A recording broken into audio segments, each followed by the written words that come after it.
Hi friends, എല്ലാവർക്കും നമസ്കാരം. Welcome to my channel. ഇപ്പോൾ ഓണസദ്യയുടെ ഇന്നത്തെ വിഭവം രസമാണ്.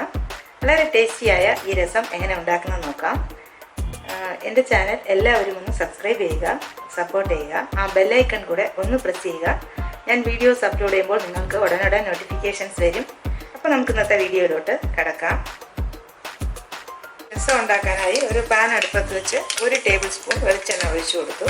അതിൽ കുറച്ച് ഒരു 1/2 ടീസ്പൂൺ കടുകും ഒരു 1/2 ടീസ്പൂൺ ഉലുവയും ചേർത്ത് കൊടുത്തു. 2 വറ്റൽമുളക്, ഈ ചെറിയ ഉള്ളി അരിഞ്ഞതുകൂടെ കൊടുക്കാം.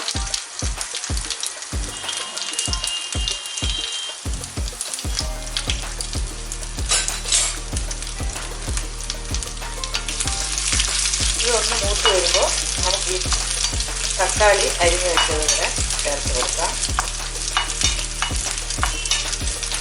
ഇപ്പോൾ ഓണസദ്യയിൽ നമുക്ക് കുറേ വിഭവങ്ങളൊക്കെ നമ്മൾ ചെയ്തല്ലോ. അപ്പോൾ എളുപ്പത്തിൽ ചെയ്യാൻ പറ്റുന്ന ഒന്നാണ് ഈ രസം. പക്ഷേ ഒഴിച്ചുകൂടാൻ പറ്റാത്ത ഒന്നുമാണ് ഓണസദ്യയിൽ. എല്ലാവിധ സദ്യയിലും നമുക്ക് ഒഴിച്ചുകൂടാൻ പറ്റാത്ത ഒന്നാണ് ഈ രസം. ടൊമാറ്റോ കൂടെ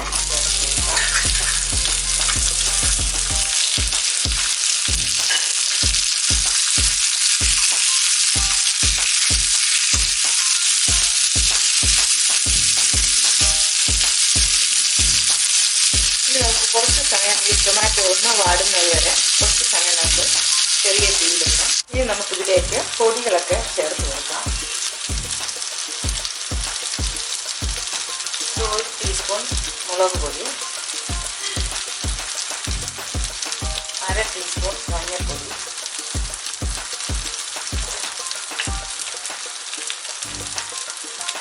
1 ടീസ്പൂൺ കുരുമുളക് പൊടി,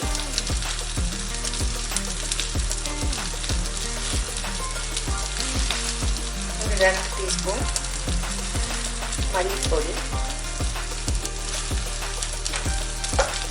പിന്നെ കായം.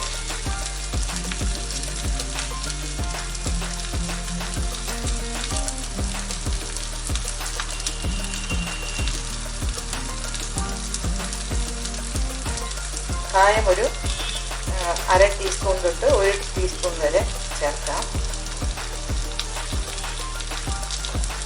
ഇത് നന്നായി ഒന്ന് മിക്സ് ചെയ്ത്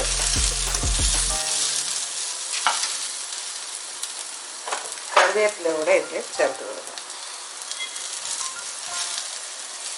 ഇനി നമുക്കിതിനെ മാറ്റിയതിന് ശേഷം വേറൊരു പാത്രം അടുപ്പിൽ വയ്ക്കണം.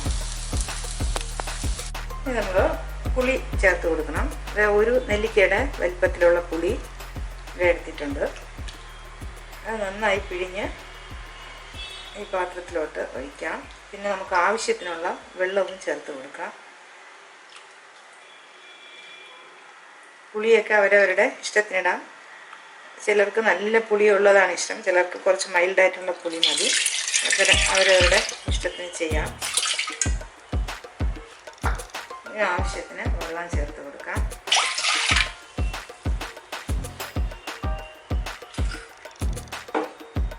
രണ്ട് കപ്പ് വെള്ളം ഒഴിച്ച് കൊടുത്ത് നമുക്ക് ഈ വറുത്ത് വെച്ച എല്ലാം ഇതിലേക്ക് ഇട്ട് കൊടുക്കാം. പൊടികളും ടൊമാറ്റോയും. ഈ വെളുത്തുള്ളിയും ജീരകവും ചതച്ച് വെച്ചത്, ഒരു 3-4 അല്ലി വെളുത്തുള്ളിയും 1 ടീസ്പൂൺ ജീരകവും ചതച്ചത്, അതും കൂടെ ഇതിൽ ചേർത്ത് കൊടുക്കാം. പിന്നെ ആവശ്യത്തിന് ഉപ്പ്,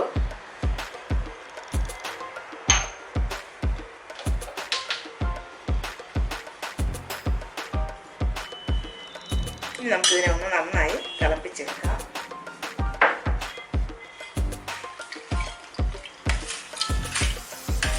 എല്ലാം ബാലൻസ് ചെയ്യാൻ വേണ്ടി ഒരു ചെറിയ കഷ്ണം, 1 പിഞ്ച് വരുന്ന അളവിന് ശർക്കര വേണമെങ്കിൽ നിങ്ങൾക്ക് ചേർത്ത് കൊടുക്കാം, വേണ്ടെങ്കിൽ വേണ്ട. ഇതിനി നന്നായി ഒന്ന് തിളപ്പിച്ചെടുക്കാം.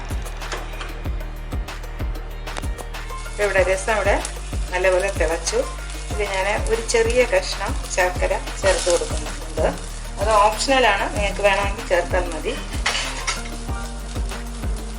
നല്ലപോലെ ഒന്ന് ഇളക്കാം.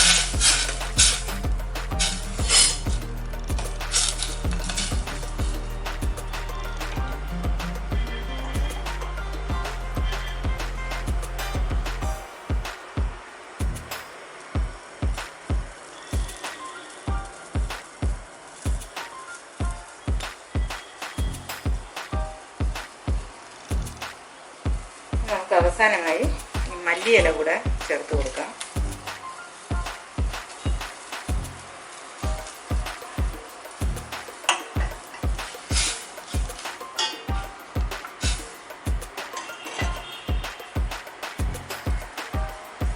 ഇപ്പോൾ ഇവിടെ വളരെ ടേസ്റ്റിയായ രസം റെഡിയായി. അപ്പോൾ ഓണ വിഭവങ്ങളിൽ അവസാനമായി ചെയ്യുന്നതാണ് ഈ രസം.